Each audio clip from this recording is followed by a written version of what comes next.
que eu vou estar olhando aqui no chat e anotando para depois poder enviar o certificado, né. O certificado ele fica pronto o quanto antes, né, e vocês vão receber pelo e-mail que vocês colocarem aqui no chat. Então vamos dar início à nossa atividade de hoje. Boa noite. Meu nome é Kátia, né? Eu sou doutoranda e vou estar apresentando para vocês o tema ansiedade social. É o tema da minha pesquisa, do meu projeto de pesquisa do doutorado. É um tema que eu gosto muito. Eu vou agora compartilhar com vocês a apresentação.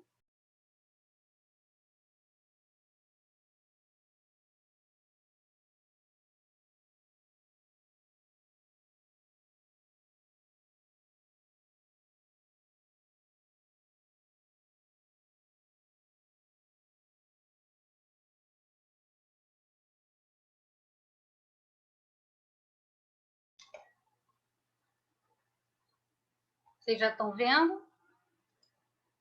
Sim.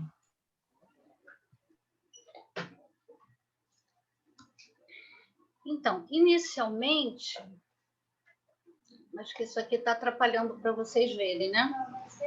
Tá. Inicialmente, eu quero trazer para vocês a ideia sobre ansiedade, né?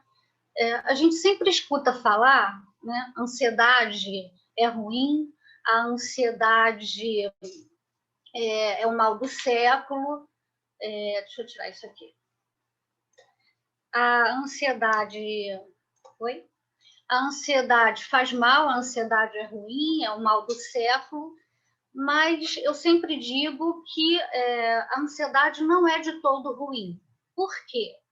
Porque a ansiedade ela faz parte da condição humana, da evolução biológica da espécie, né?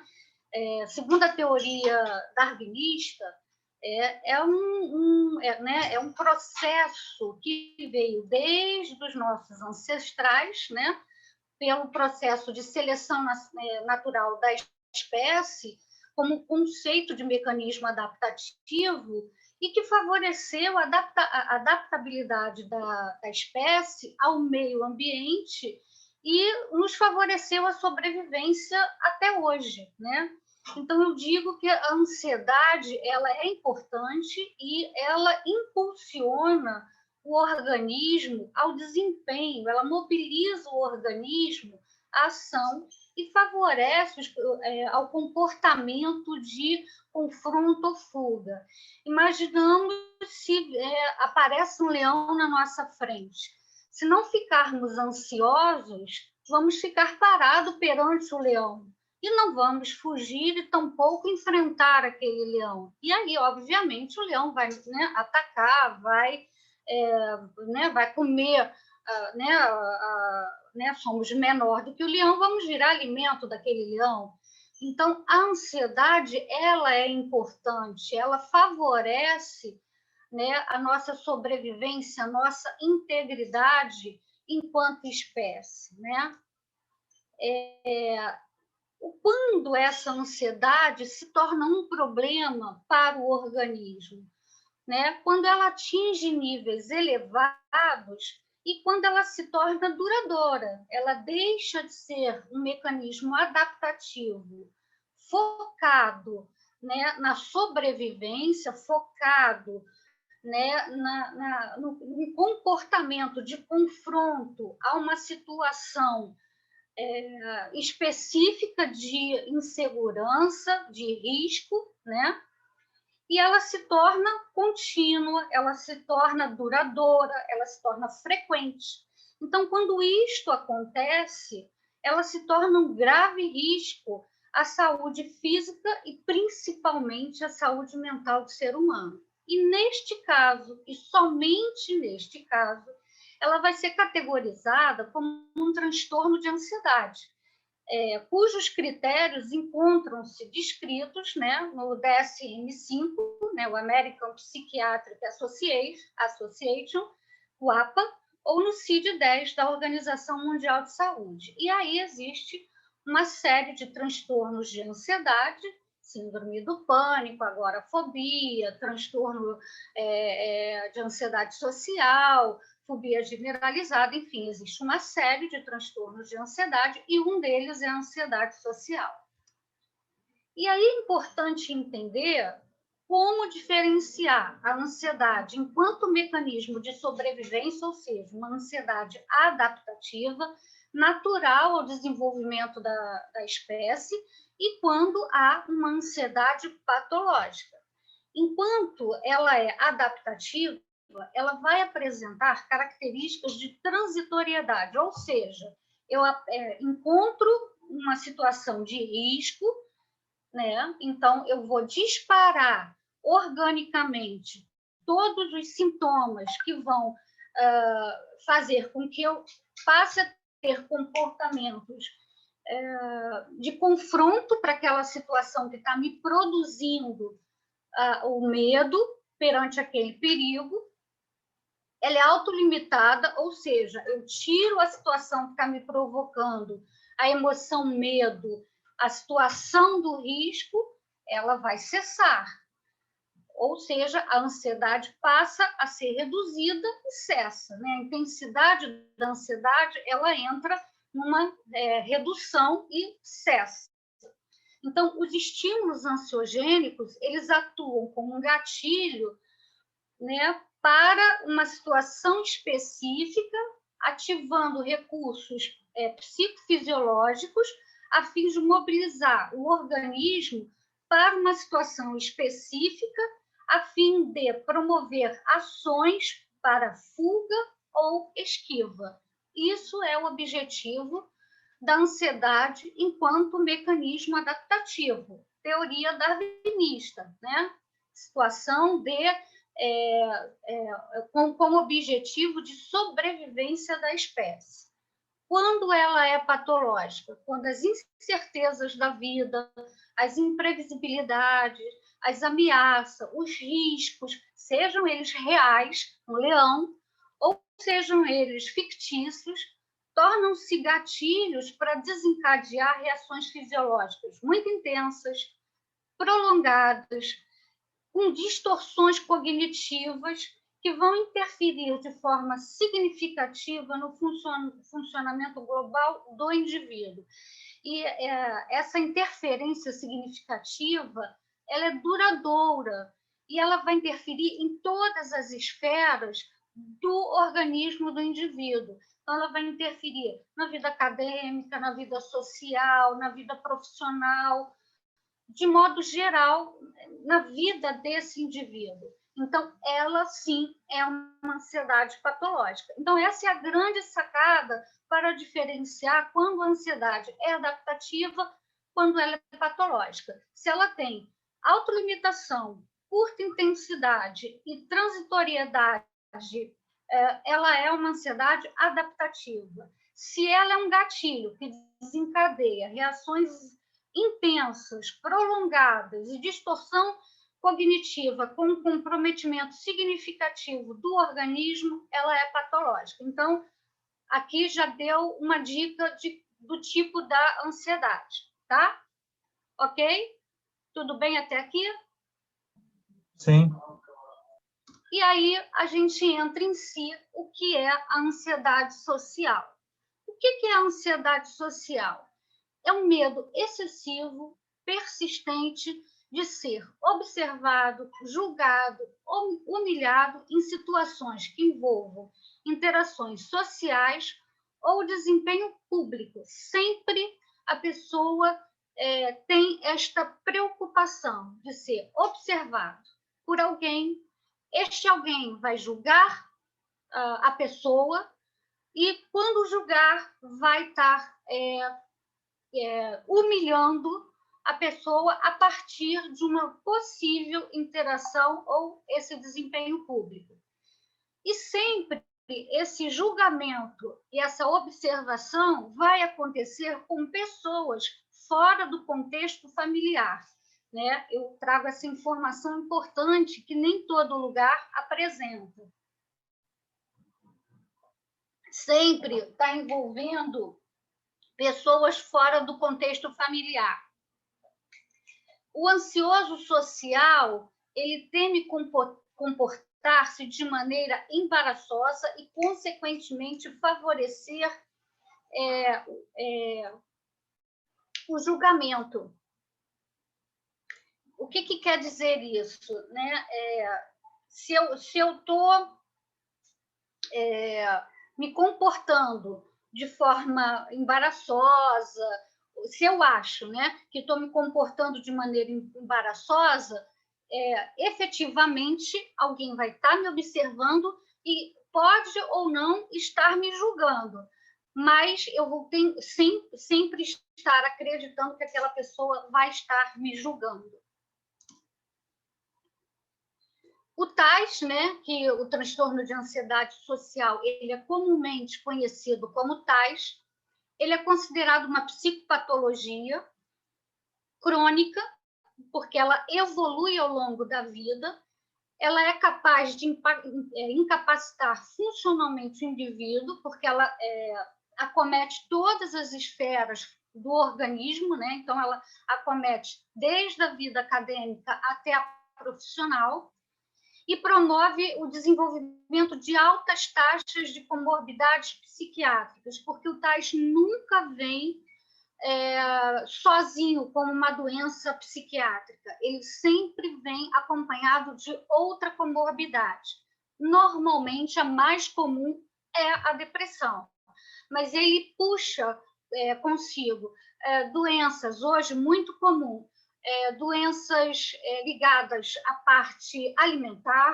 Então, é muito comum o TAS com doença alimentar, é muito comum o TAS com outra doença, com outro espectro de doença de ansiedade, então, transtorno generalizado, né? Então, o toque, por exemplo, né? É muito comum, outras fobias, né? Então, é muito comum ele vir associado com outras comorbidades psiquiátricas.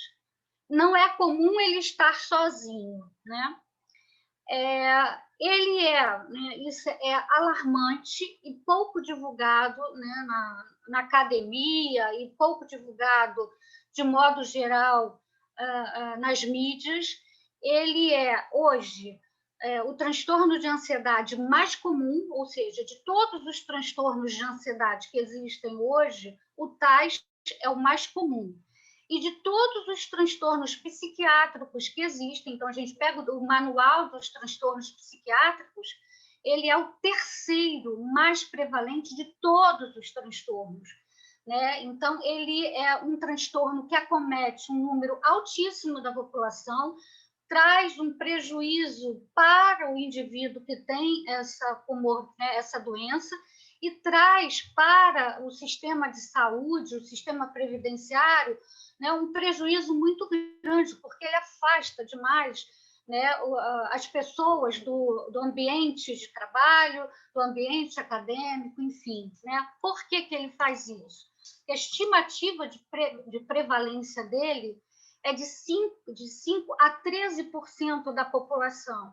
E essa taxa não é do Garcia e do Chagas, não. Essa taxa é da OMS, é uma taxa que o Garcia e o Chagas já tinham falado, né, pesquisado isso em 2016 a 2015, mas a OMS, o ano passado, ratificou essa taxa. Então, vocês imaginem 13% da população mundial, né, ser acometida do transtorno de ansiedade social. E o mais assustador é que, quando a gente pega o ranking mundial, o Brasil está entre os 10 países que mais possuem, né, portadores do TAS. Especificamente, o Brasil está no terceiro lugar, né, dessa doença, né, dessa psicopatologia. Então, é uma doença importante que deve ser olhada com muita cautela. E o que mais preocupa, né, as pessoas que estudam essa doença é que ela é subdiagnosticada pelos médicos, né, por profissionais da área da saúde. Por quê? Porque ela é comumente confundida com a timidez. E, na verdade, são coisas completamente distintas, digamos assim. Por quê? Porque a timidez é um traço de personalidade, né? A personalidade é um traço da personalidade, a timidez, que inclui o sentimento do medo. Ok, o medo é comum em ambos. Só que no caso da timidez, é um sentimento, né? O medo é um sentimento diante de pessoas ou de situações novas, sendo comum em determinadas fases do ciclo da vida, mais predominantemente na adolescência, mas o mais importante, a timidez não produz interferência severa no desempenho social. Ele é pontual e é caracterizada por sentimentos de embaraço, desconforto, inibição do comportamento social, normalmente esperado. Né? Agora, o TAS, né, o transtorno de ansiedade social, o indivíduo avalia as relações sociais como potencialmente ameaçadoras à sua própria integridade. E a partir dessa suposição teoricamente falsa, ele passa a evitar fortemente qualquer tipo de exposição social, e porque ele acredita que essa exposição social promove vulnerabilidade, e a partir dessa suposição, ele começa a se isolar socialmente, e dependendo da gravidade desse isolamento social, e se isso não for tratado, isso pode levar a uma ideação suicida. Né? E o portador de ansiedade social, ele tem altíssimas taxas de suicídio. Então, a timidez acaba confundindo muito o diagnóstico do TAS. Então, por isso que a taxa de incidência, a taxa de prevalência da doença é alta, porque quando ela é realmente diagnosticada, ela já está num patamar de gravidade alta. Então, precisa ser conhecido efetivamente os critérios diagnósticos da doença para que não haja essa confusão entre a timidez e o TAS, e ele seja diagnosticado ainda no seu início, né, do desenvolvimento da doença. Então, os portadores do TAS geralmente se descrevem como tímidos. Entretanto, deve-se ressaltar que a timidez não é diagnóstico psiquiátrico e a sua definição é muito subjetiva. Um outro ponto importante é que o TAS promove significativo comprometimento funcional na vida cotidiana do indivíduo, ao contrário da timidez, que é transitória e promove impacto menor sobre a qualidade de vida do mesmo. Né? E aí eu coloquei esse desenho, né, que eu acho, deixa eu voltar lá, que eu acho muito bonitinho, né? O tímido, ele bota um saquinho de papel na cabeça e se esconde, mas isso, com o passar do tempo, a maturidade, o tímido tende, e se ele tiver um manejo clínico, tende a diminuir essa dificuldade de exposição social. Tudo bem até aqui? Tudo bem? Tá ótimo, Kátia. Tudo sim. E aí eu volto sobre a prevalência do TAS. O gênero feminino é mais vulnerável ao TAS do que o masculino. Alguns estudos apontam de 3 para 2. Já encontrei estudos de 4 para 2. Por exemplo, eu agora vou fazer um estudo de prevalência, né? Eu agora fiz um levantamento de 561 estudos e encontrei prevalências diferentes. Mas, de todo modo, o gênero feminino é o mais vulnerável ao desenvolvimento do TAS por uma série de fatores. Fatores esses hormonais, fatores esses comportamentais, emocionais, psicológicos, familiares, N fatores justificam o gênero feminino ser mais vulnerável ao desenvolvimento do TAIS, inclusive em países asiáticos. Alguns países, Itália, Holanda, apresentaram estudos em que os homens, né, apresentaram um pouco mais de taxas de prevalência. Mas no mundo como um todo, o gênero feminino tem se mostrado ao longo dos anos como mais prevalente para o desenvolvimento do TAIS, por N razões essas que eu já citei. Fatores genéticos, biológicos, emocionais, comportamentais, familiares, e etc. E, inclusive, no Brasil, né, todos os estudos que eu tenho levantado têm se comprovado a prevalência também nas mulheres, né, a maior vulnerabilidade ao desenvolvimento do TAIS em mulheres. Os sintomas do TAIS, né? O TAIS ele afeta o organismo como um todo. E aí eu trouxe esse desenho e aí até repliquei o que o desenho mostra, né?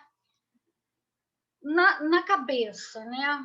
Ele traz, normalmente, o portador do TAIS apresenta sintomas do tipo, na cabeça, dor de cabeça constante, irritabilidade, apresenta muita falha de memória, traz muito esquecimento, dificuldade de concentração, insônia, muito nervosismo, né? São a parte que afeta mais o sistema neurológico, digamos assim.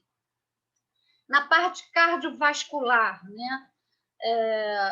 Hipertensão arterial, risco de ataque cardíaco, palpitação. Então, a pessoa vai, né, muito comum a pessoa ir para o hospital dizendo: estou infartando. Chega lá, na verdade, a pessoa está com uma palpitação extrema causada por uma sobrecarga de cortisol causada por uma sobrecarga de ansiedade no organismo. No estômago, dores no estômago, azia, vômito, aumento ou diminuição do apetite, náusea, isso tudo são sintomas do TAIS, né? De ansiedade em extremo. Isso do pâncreas é novo, foram alguns estudos que eu achei recentemente nos Estados Unidos, estudos que acharam um risco, né, sugerindo um risco maior de aparecimento de diabetes tipo 2 em portadores de ansiedade social, né? São estudos que apontam uma relação entre portadores do TAIS e diabetes, né?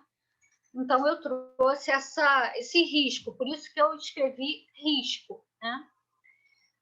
Com relação ao intestino, diarreia, síndrome do intestino irritável. Então, quando a gente puxa na internet síndrome de intestino irritável, existem vários estudos associando o TAIS ao desenvolvimento da síndrome do intestino irritável. No caso do sistema reprodutor, nas mulheres, é muito comum uma interferência no período menstrual, na libido, nos homens, na questão da impotência, na produção de espermatozoides. Então, essa é a parte fisiológica, sintomatologia fisiológica. No caso da comportamental, e isso aqui é muito importante, é uma característica, está até no DSM-5, são a parte sintomatológica do TAIS, né? Comportamental. Quem tem o TAIS tem muito medo de falar em público, né? Inclusive, está na minha pesquisa, é considerado TAIS do tipo desempenho, que é o medo de falar em público ou ao telefone. tem medo de comer ou beber ao redor de outras pessoas, que também é o tipo de desempenho público, né? São atividades de desempenho em público.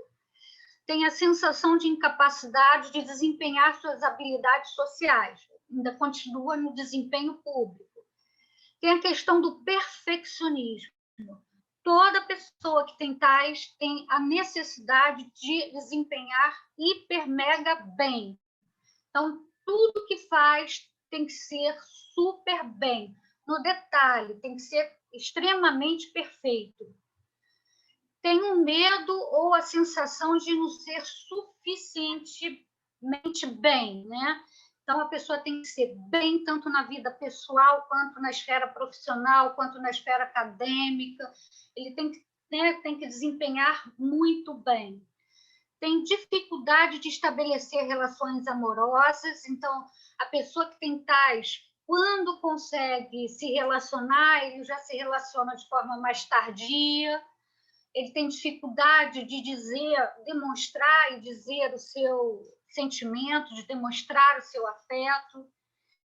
Não costuma ir em banheiro em locais públicos. Tem dificuldade para aceitar críticas. Costuma ter baixa autoestima. É super rigoroso consigo, né? Tem uma autoconsciência muito forte. Tem uma solidão muito intensa, tem extrema dificuldade para manter contato visual. Ele não consegue falar olhando nos olhos, né? Manter esse contato olho no olho, né?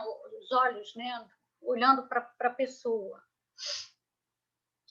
E com relação aos sintomas cognitivos, ele tem medo das avaliações negativas, ele tem muita preocupação, ele rumina demais, tem sentimento de culpa constante, tem crenças de baixa autoeficácia, tem baixa autoestima, pode ser a mulher mais linda do mundo, pode ser o homem mais perfeito do mundo, mas sempre vai se achar feio, pode ser magérrimo, mas vai se achar gordo, tem pensamento autoderrotista, sempre, tem pensamento negativo quanto ao futuro, quanto à sua performance, tem sempre pensamento catastrófico em relação ao futuro, tudo está ruim, nunca nada vai dar certo. Sempre são esses os pensamentos.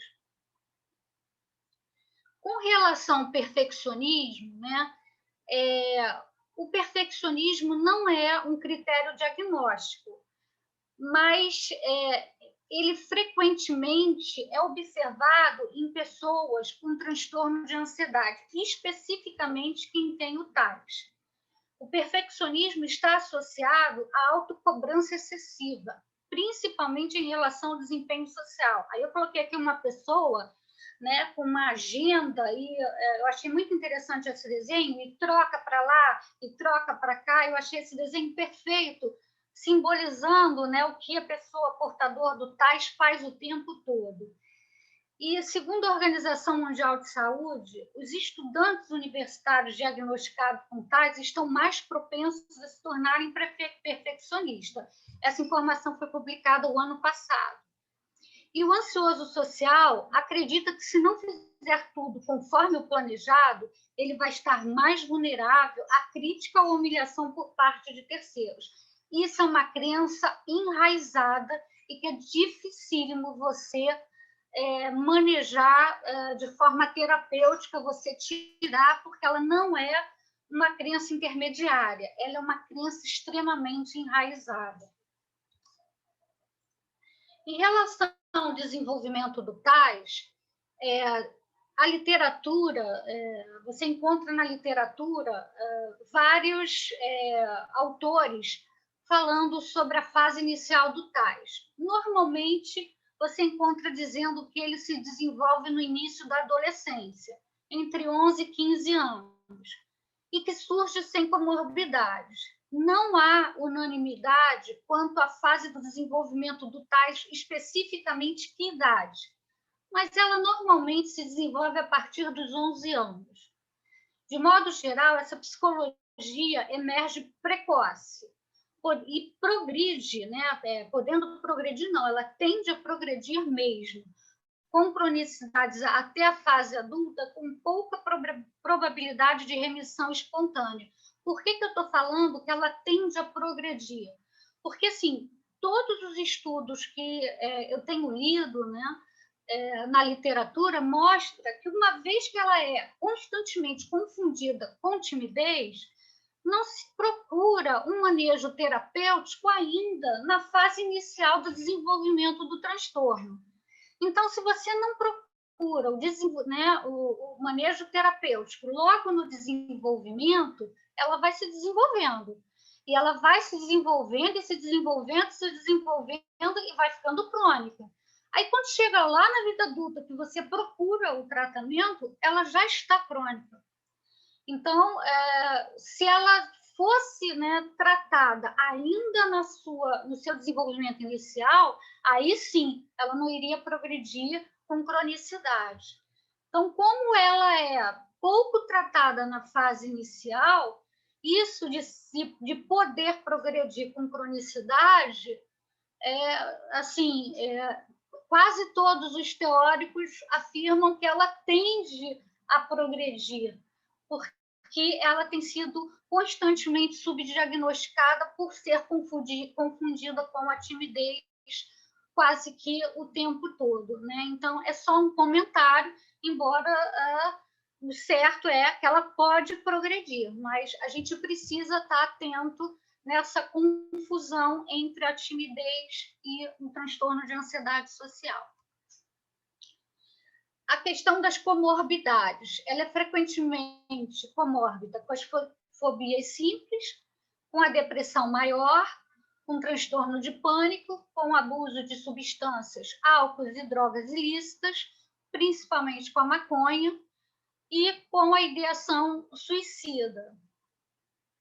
Pacientes com tais têm 2 vezes mais probabilidade de desenvolver problemas de alcoolismo e 2 vezes mais probabilidade de desenvolver depressão.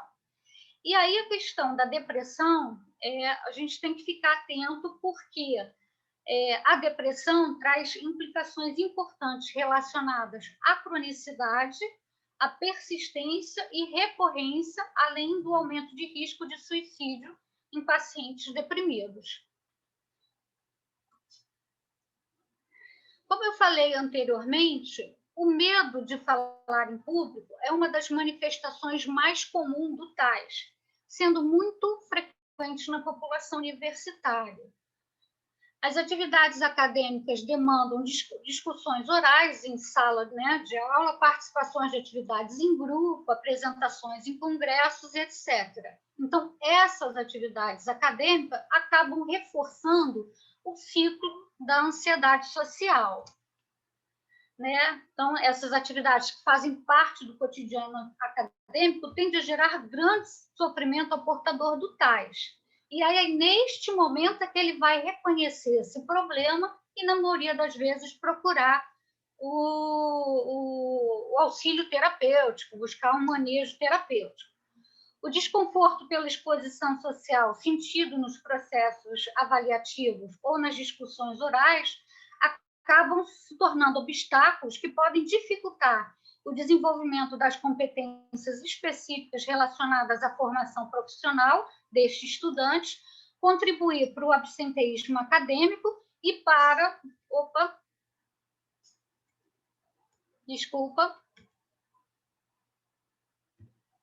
E para o subemprego. Por que eu estou falando isso?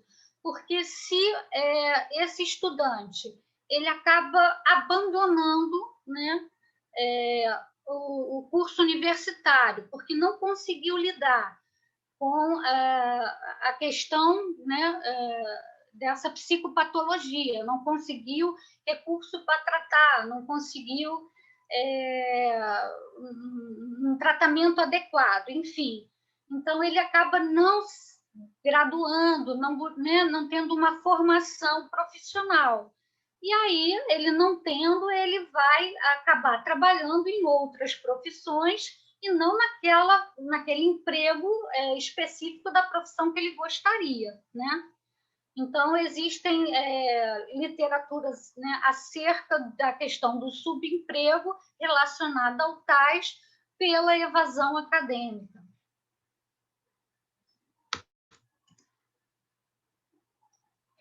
E aí, aqui eu trago sobre a etiologia do tais. O tais ele é multifatorial. Existem vários autores falando sobre os diversos fatores que influenciam o desenvolvimento do tais. Alguns autores falam sobre aspectos biológicos, outros falam sobre o aspecto ambiental, outros falam biológico, ambiental e familiar, outros, né, falam de vários aspectos. Enfim, eu digo que eu fiz até esse desenho aqui, porque como é um assunto que eu estudo muito, eu digo que todos esses aspectos aqui, por isso que eu fiz essa teia de aranha, eles juntos e misturados, eles compõem as variáveis que são fatores de risco ou de proteção para o desenvolvimento ou não do tais, né?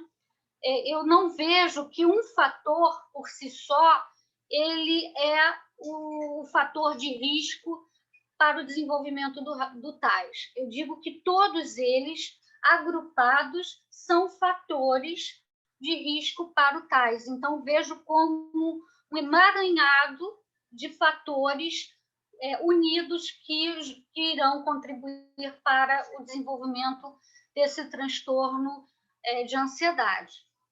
Então, eu digo que o biológico, ambiental, familiar, psicológico, comportamental e cognitivo compõem o desenvolvimento do tais. E aí eu trouxe algumas informações que eu acho que são importantes.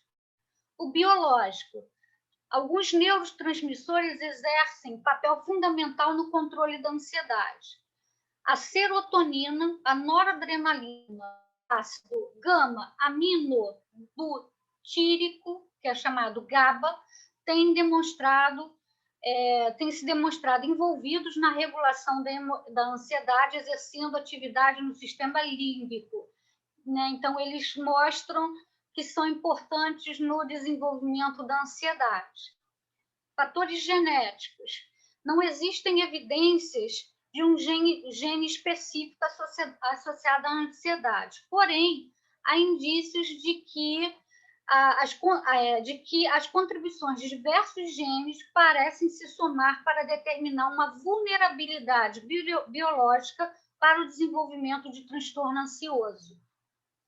Dentre os fatores psicológicos, a avaliação de situações ambíguas como ameaçadoras para evitação, fuga e, em casos mais graves, isolamento social.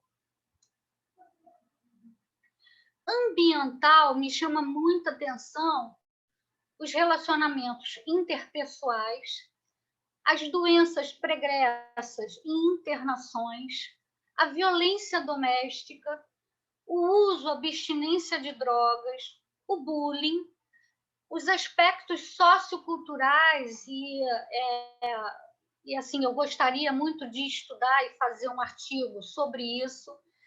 Por exemplo, gatilhos que no Oriente suscitam, né, o desenvolvimento do tais, não acontece no Ocidente, e vice-versa.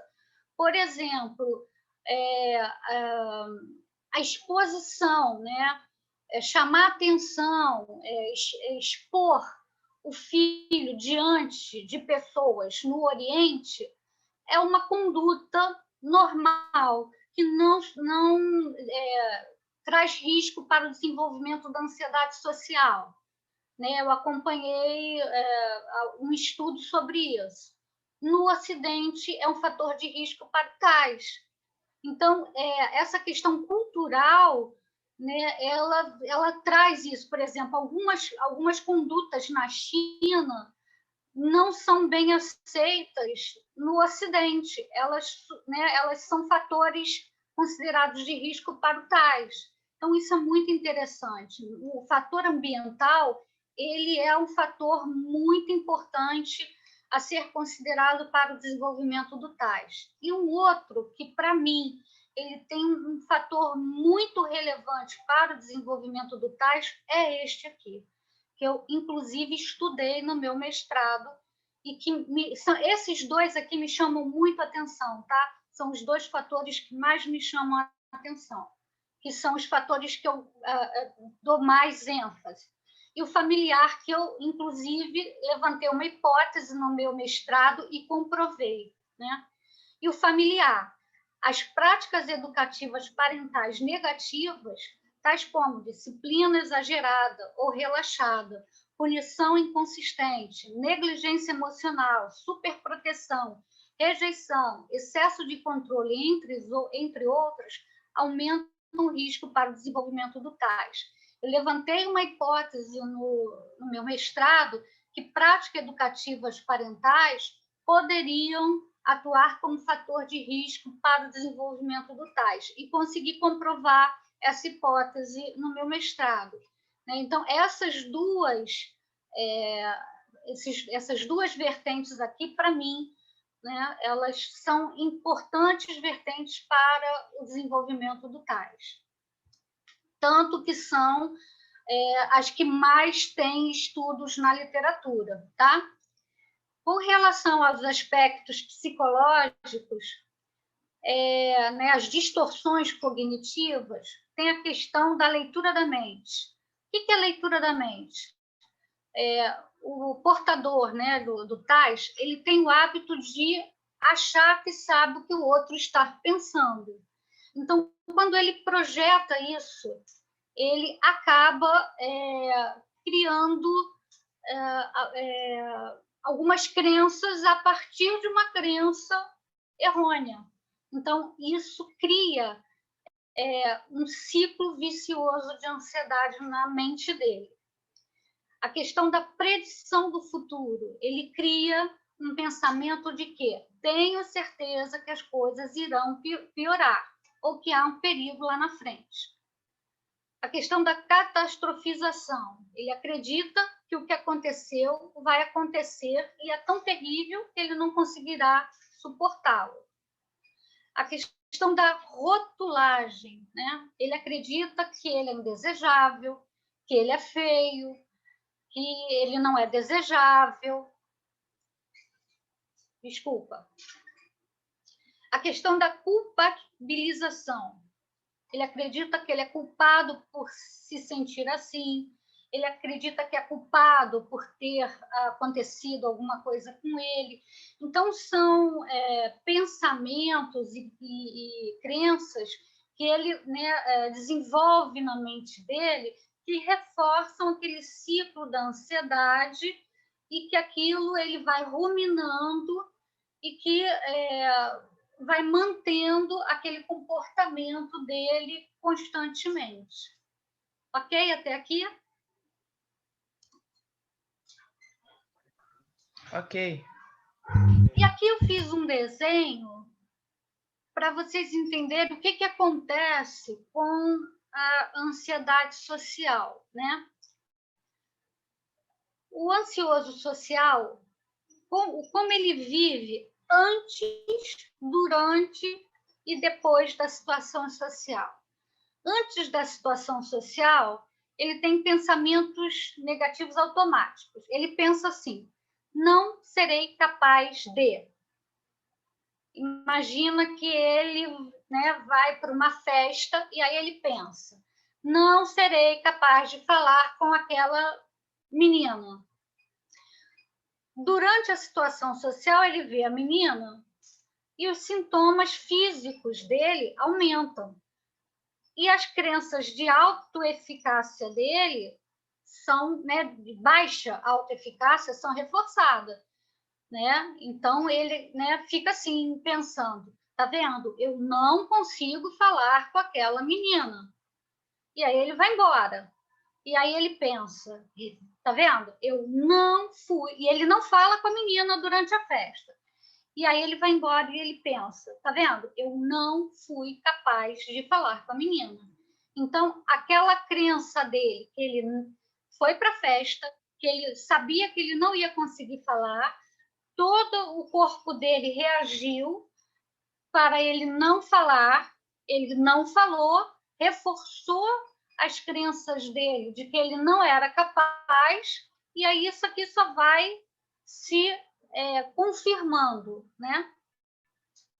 Então, esse ciclo da ansiedade só aumenta essa vulnerabilidade psicológica dele. E esse processo atencional dele só fica focado em manter esse ciclo aqui. Essa ansiedade antecipatória aqui, que ele não é capaz, ela sempre vai se mantendo. Então, assim, ele não é capaz de falar com a menina, ele não é capaz de dirigir um carro, ele não é capaz de fazer um relatório, ele não é capaz de apresentar um trabalho em grupo, ele não é capaz de fazer alguma coisa. Então, a partir do momento em que uma vez ele fez uma tentativa e ele não conseguiu, esse ciclo aqui se confirmou de forma negativa, essa ansiedade antecipatória que, né, não deu certo aqui se confirmou, né? Essa vulnerabilidade aqui se confirmou, isso aqui sempre vai ser negativo, porque uma vez que não deu certo, quer dizer, uma vez que deu certo aquele pensamento negativo, ele vai sempre se manter. E esse ciclo aqui vai sempre se reforçar. Entenderam? Mais ou menos? Sim ou não? Sim. Entendi.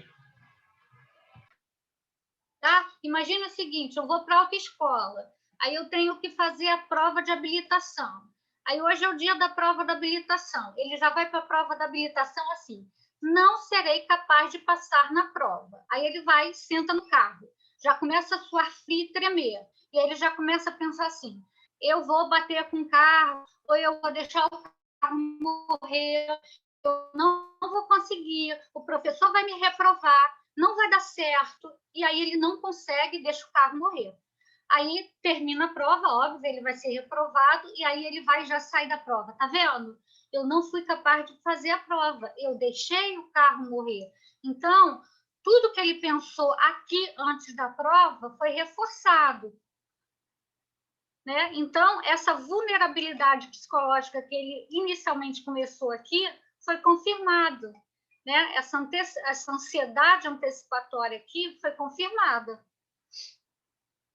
Né? Então, qualquer coisa que ele começar a pensar aqui, ele vai lembrar da prova, da autoescola, e isso vai ser um processo que vai estar sempre sendo negado, porque ele vai começar sempre por pensamentos negativos automáticos. Ok? Sim. E aí, com relação ao tratamento, ao manejo do TAS, o método que tem se mostrado mais eficaz para tratar o TAS é a psicoterapia, a cognitiva comportamental, né, tem se mostrado mais eficaz. Né? É uma abordagem que auxilia na diminuição dos sintomas, devolvendo, né, tenta-se devolver, né, ao paciente uma qualidade de vida e bem-estar, se reconhece esses pensamentos negativos, tenta-se reeditá-los através de uma avaliação cognitiva desses eventos, trabalha-se a emoção e o comportamento. Em relação à parte medicamentosa, vai variar de acordo com o quadro clínico do portador do TAS. Né? Somente o psiquiatra efetivamente deve prescrever o medicamento mais adequado, assim como avaliar qual a dosagem adequada para aquele paciente. Os chamados inibidores de receptação da serotonina normalmente são os mais utilizados para o TAS, mas ainda o beta-bloqueadores e os inibidores de ansiedade. Eu trouxe aqui um desenho muito interessante que mostra exatamente o que é o medo e o que é a ansiedade. Aqui eu tenho a situação do medo, né? Eu tenho um tubarão e eu sou um peixinho. Eu vejo um tubarão, é óbvio que eu vou ter um medo, né? O tubarão é maior do que eu e eu sou o alimento natural do tubarão. Se eu vejo um tubarão, obviamente, o sentimento, a emoção que eu vou sentir é medo. Eu só não vou sentir medo se eu não for normal, né? Tubarão, sou peixinho, medo, normal. Agora, não estou vendo o tubarão, tá? Estou eu sozinha nadando no mar. Aí eu começo a confabular. E se hoje aparecer um peixe grande, mal esfomeado? Eu estou pensando no quê? No tubarão, tá? Mas não apareceu tubarão nenhum. E eu já estou aqui sofrendo antecipadamente. E se o tubarão aparecer? E se ele, né, se for mal? E se for esfomeado? Ou seja, eu estou com ansiedade antecipatória. Né? Dá para viver assim? Não dá. Né? Isso aqui é um exemplo de ansiedade antecipatória. Ok? E é isso. Obrigada. Aqui estão as referências. E fim. Deixa eu voltar para a apresentação. Hã?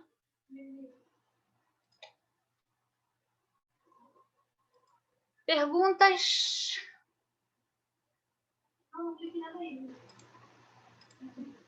Gostaram? Sim.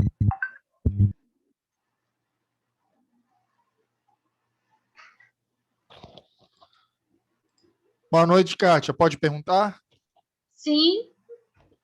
Meu nome é Murilo, eu sou profissional da área de comunicação social e eu me interessei muito pelo conteúdo, porque eu trabalho também com formação de liderança, né, liderança leiga. E aí a minha pergunta é a seguinte, como que a gente se comunica, né, com esse indivíduo dentro de um ambiente corporativo profissional? Como que a gente deve se portar diante dele?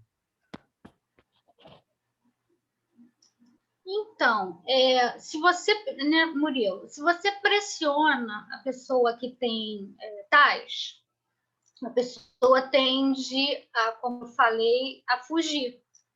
Ela não enfrenta, né? Então, vou te dar um exemplo. Eu trabalhei em ambiente corporativo e eu tinha um portador de tais na minha equipe. E eu estava pressionada por um tempo, eu tinha 3 compromissos para o mesmo dia, e eu pedi a pessoa para me representar numa reunião. Me esqueci que a pessoa tinha tais. E eu falei, você pode amanhã me representar na reunião?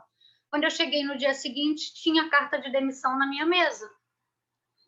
Então, a gente não pode, aí óbvio que eu não aceitei a demissão e não fui na reunião, né? Não tive representante na reunião, porque a pessoa não foi. A pessoa com um portador de ansiedade social, ela não consegue se expor publicamente, né?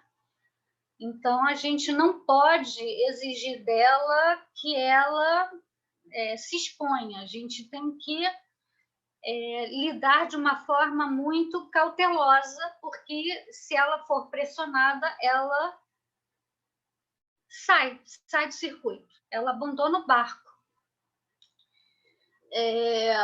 Então, a gente tem que comer o mingau pelas beiradas com essas pessoas, porque elas abandonam rapidamente o barco. E aí, assim, se é uma pessoa estratégica para você, você vai ter que ver, sentar com essa pessoa, ver como essa pessoa,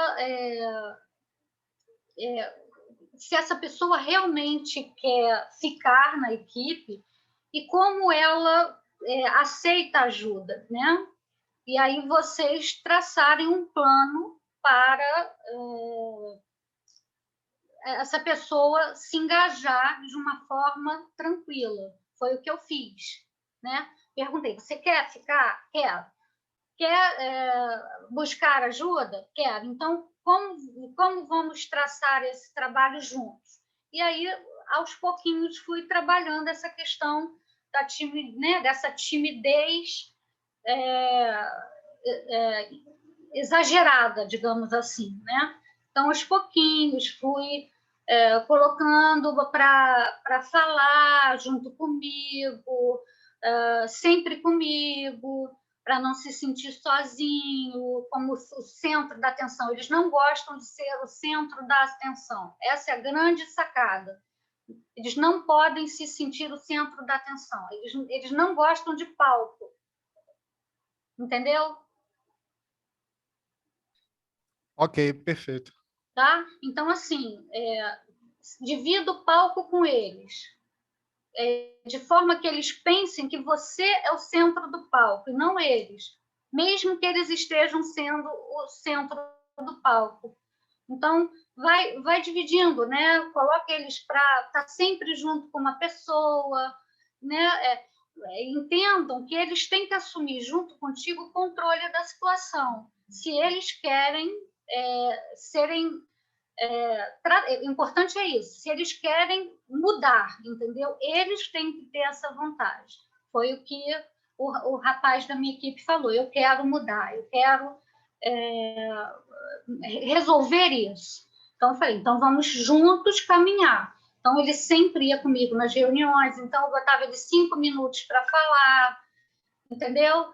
E aos pouquinhos eu fui deixando ele falar mais, sem que ele percebesse, ele foi se soltando, foi se sentindo seguro, entendeu? Ele precisa se sentir seguro. Mas ele tem que querer, tá? Ok, obrigado. Nada.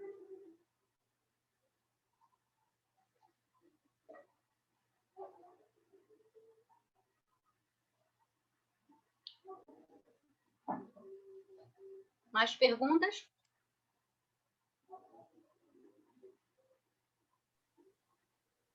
Kátia, Como alguém que Rodrigo. apresenta esse transtorno, eu posso afirmar que essa postura é excelente para nos ajudar. A Karina fez uma pergunta, mas eu não entendi. Karina, você pode esclarecer? Oi, na verdade não foi uma pergunta, foi uma afirmação, porque eu apresento esse transtorno e a partir do que você relatou, né, de como você lidou com a situação, com essa pessoa, eu digo que é o que a gente gostaria mesmo, de compreensão, de alguém que entenda que com a gente tem que ser devagarzinho mesmo e tem que apresentar um acolhimento, né? E que aí, muitas vezes a gente quer, mas a gente não consegue ir de cabeça, tem que ir aos pouquinhos mesmo. Eu tive E essa um paciente... perdão, de não dividir o palco, de dividir o palco é excelente, porque é tudo que a gente quer. A gente não quer ser o centro das atenções, realmente. Isso aí. Eu tive um paciente muito legal, ele dizia para mim, uma pessoa assim, inteligentíssima, ele era PhD em engenharia, então você vê que era uma pessoa extremamente inteligente, sabe? E ele dizia para mim, eu me sinto a pessoa mais burra, é o termo que ele usava para mim, eu me sinto a pessoa mais burra do mundo, porque eu não consigo manter diálogo com uma pessoa por mais de 5 minutos. E aí eu falei com ele, então nós vamos treinar. E aí a gente fazia sessão andando na rua, olha que legal, eu deixava para fazer sessão com ele no sábado. E ele nunca ia conseguir manter contato com as pessoas dentro de um consultório. Então, a gente andava na rua e aí eu falava assim, vamos no jornaleiro? E aí você vai conversar com o jornaleiro sobre alguma coisa, 5 minutinhos. E aí ele ia no jornaleiro e aí eu ia junto, como se eu fosse comprar alguma coisa. E eu dizia assim, vamos lá no jornaleiro, conversa com ele sobre alguma coisa, 5 minutinhos. E aí ele ia no jornaleiro, e aí para ele puxar o assunto era complicado, mas ele conseguia, sabe? E assim foi muito legal para ele criar essa segurança. Mas é isso, né? A pessoa que é portador da ansiedade social, ele não gosta de ser o centro da atenção. Ele não quer palco, ele quer estar por trás do bastidor. Então, a grande sacada é você estar com ele, você estar no palco e ele se sentir seguro ali. E você mostrar para ele que você está ali com ele o tempo todo, ele está protegido. Então, quando ele se sente acolhido, o manejo terapêutico, o tratamento, tudo flui de uma forma muito tranquila. Então, dá super certo, sabe? É muito legal. As coisas fluem de uma forma muito tranquila.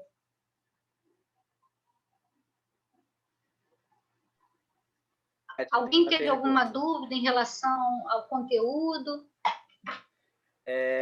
Uma dúvida que eu fiquei, né, assim, acho que é um pouco não pensar sobre isso, mas eu fiquei pensando no contexto da pandemia também, né, como é que isso afetou, né, as pessoas que estavam em tratamento, ou pode ter piorado, ou ter entrado numa zona de conforto, né, porque eu fico pensando numa pessoa que tinha essa questão com sair de casa, tinha esse medo de sair de casa, essa ansiedade para sair de casa, como agora tornou-se cômodo, né? Porque aí ela pode usar a desculpa da pandemia para ficar em casa, né? Para estar em casa, e como é que isso pode interferir no tratamento, ali, no acompanhamento, como é que isso afeta o paciente ali diretamente, né?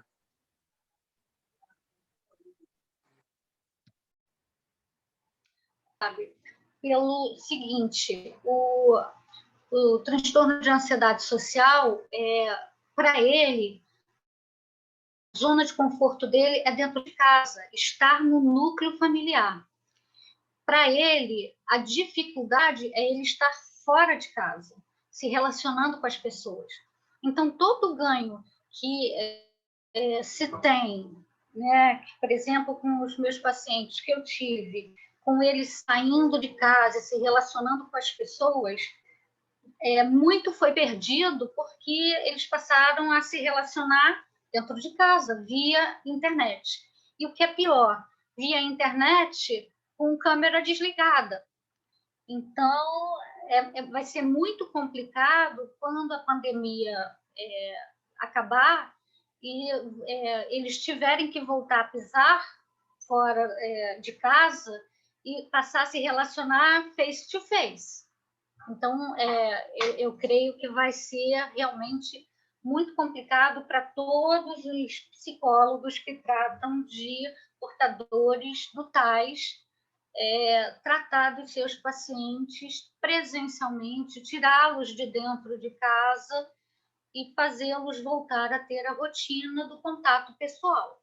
Vai ser bastante complicado, porque eles estão na zona de conforto deles.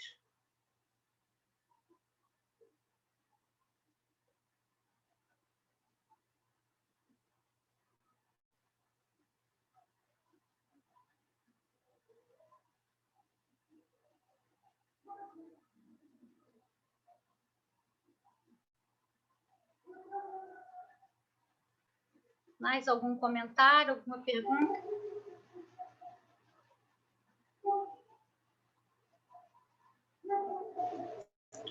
Espero ter ajudado, espero que vocês tenham gostado.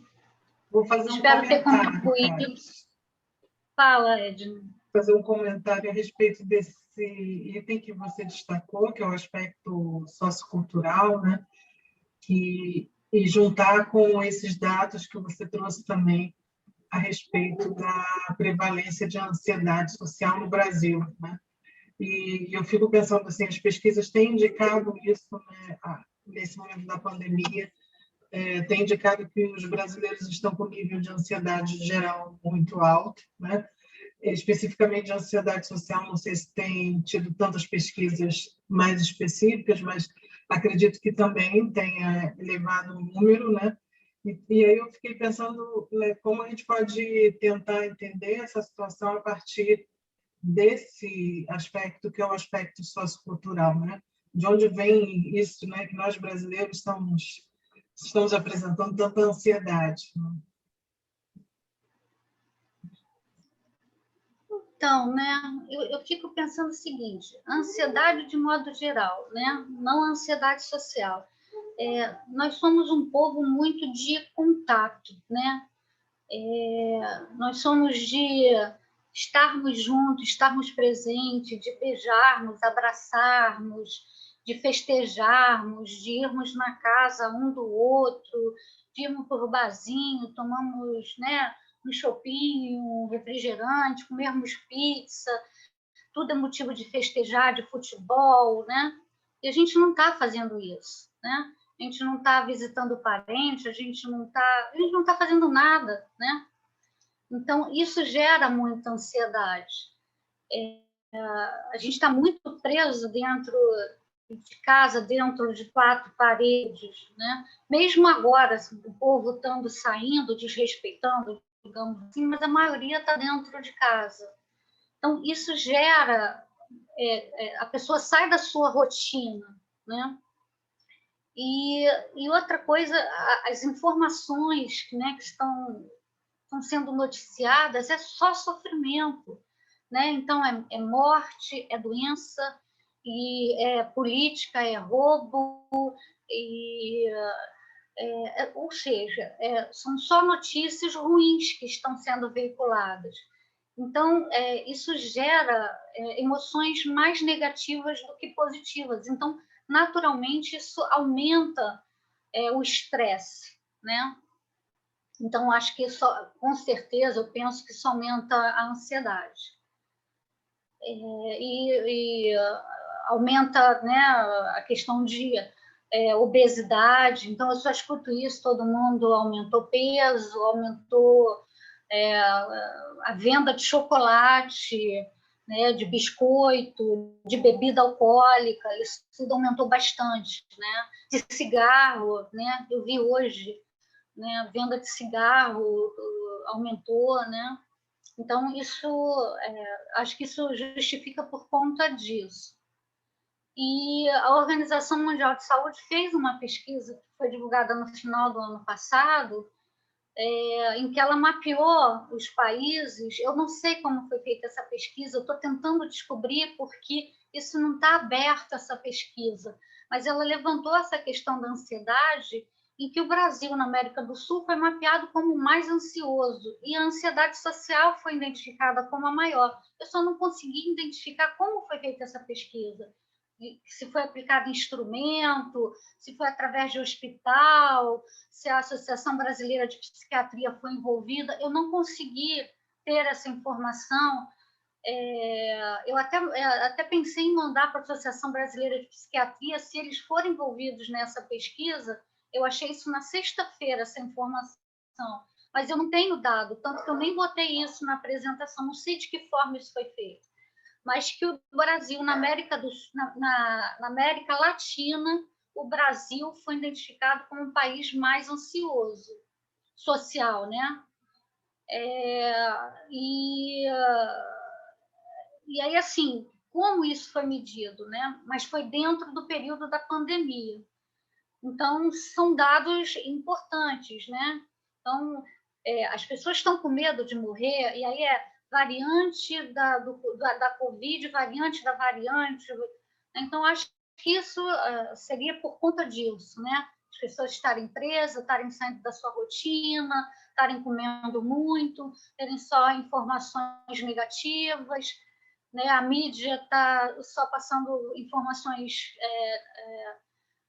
negativas, pessoas perdendo emprego. Acho que é isso, Edna. Penso que seja isso. Não sei se eu respondi. Sim, concordo contigo. Acho que é interessante a gente pensar essa experiência do medo, né? Assim, como tão acentuada, né?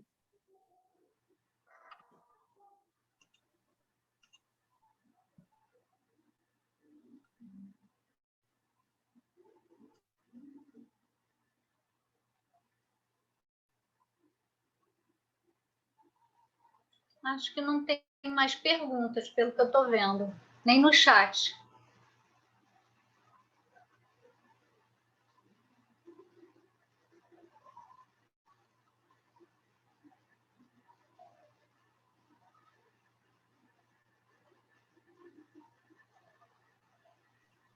Cadê o mestre de cerimônias?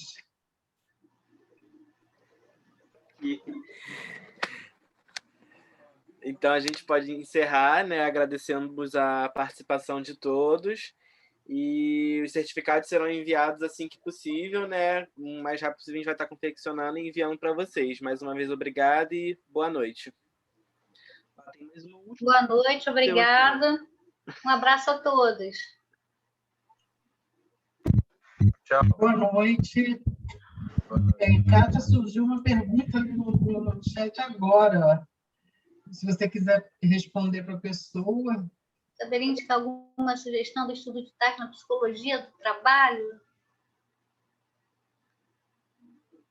Então, não sei, mas posso avaliar e aí eu respondo pelo dela e depois eu posso passar para a Edna e a Edna te passa, pode ser? Você pode deixar seu e-mail, se você quiser, Kátia. Tá. Deixa seu e-mail com ela. Você quer? Eu vou deixar aqui meu e-mail aqui, você copia? Copio sim, obrigada.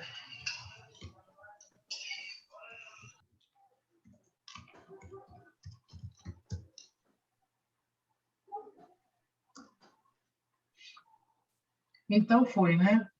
Foi? Beijos. Pegou? Parabéns pela apresentação, Kátia. Obrigada, Edna. Lembrando que vai ter um grupo de discussão, né, sobre esse tema. A gente vai divulgar, tá?